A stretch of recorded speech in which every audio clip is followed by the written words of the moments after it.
After the fourth plenary session of the CCP's 14th Congress, now that Jiang Zemin indeed secured his political power, he proceeded to get rid of dissidents. Beijing had always been the target of power struggles. Without controlling the Beijing garrison, the Beijing municipal government and the Central Security Guard Regiment, a top CCP leader could never feel secure. To gain full control of Beijing, Jiang Zemin felt his greatest obstacle was Chen Sitong. When Chen Sitong was mayor of Beijing, the city successfully hosted the 1990 Asian Games, and completed constructions of the second and third ring roads, which considerably improved the city's infrastructures. On the issues of the Tiananmen massacre, Chen Sitong suggested bold actions, and acted with consistency. He had a very good relationship with Deng Xiaoping. After becoming China's emperor, Jiang Zemin spared no expense to remove anyone who had followed Zhao Ziyang. Under the banner of resisting an alleged attempt by the West quietly changed China, Jiang Zemin began purging reformers, and those who had a close tie with Zhao Ziyang. When Zhao fell from power, with him went Hu Qili, a member of the Politburo Standing Committee. Rather than trying to avoid trouble, Chen Sitong arranged a secret meeting with Hu Qili and Wan Li at the Capitol Hotel. A Japanese reporter accidentally saw the three together, and leaked the news of the meeting.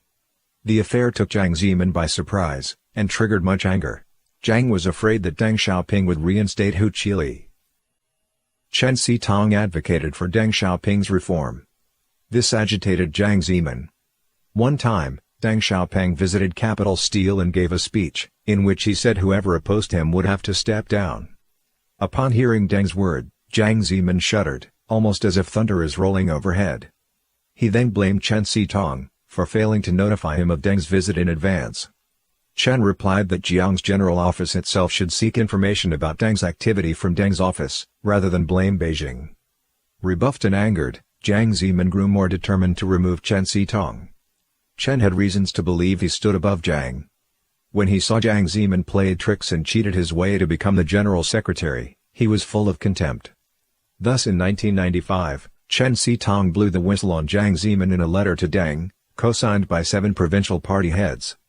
Deng Xiaoping didn't make any comment after reading the letter, and handed out to Bo Yibo, to let him see what kind of a person he had recommended.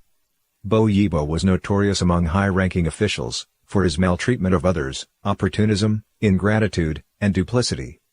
After reading the accusatory letter from Chen Sitong, Bo Yibo, instead, grew happy that he had something he could hold against Jiang. The letter, he believed, now gave him means to manipulate Jiang's power. He could now blackmail Jiang into promoting his son, Bo Xilai, along with his trusted circle of friends. Bo then summoned Jiang to his side, and handed him the letter, not saying a word. Jiang Zemin began to sweat and turned pale upon reading the accusatory letter, visibly shaken.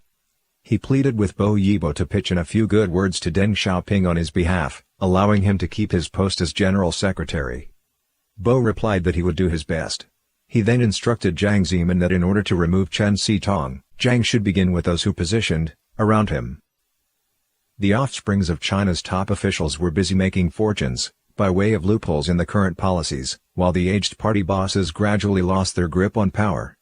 As long as Jiang held aloft the banner of fighting corruptions, the royal offsprings would swear their allegiance, so as to avoid punishment and prosecution from police and judiciary and Central Disciplinary Committee. The real purpose of Jiang Zemin's fighting corruption was to get rid of dissidents. In 1995, the former chairman of Capitol Steel's board, Zhou Guanwu, fell from power, owing to financial misconduct. His son, Zhou Beifang, was arrested and put in prison. The sentencing of Zhou Beifang even prompted Deng Xiaoping to contemplate what would happen after he passed away, whether his children would stand to become the target of Jiang Zemin's purging.